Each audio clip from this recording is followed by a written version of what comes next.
একটা দুঃসাহসিক যাত্রা, অবিস্মরণীয় জীবনের ঝুঁকি। এই হচ্ছে ভেলোর পাহাড়ের শেষ প্রান্তের পাথর।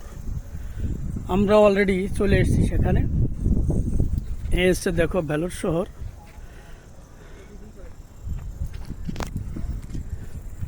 আমিও আমার জীবনের দুঃসাহসিক যাত্রাটা করে ফেললাম।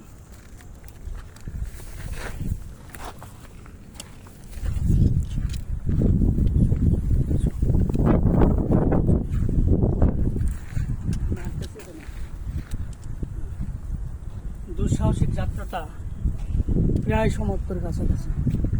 ইনশাল্লাহ সমাপ্ত করে ফেলবো মালিকের সহায়তায়।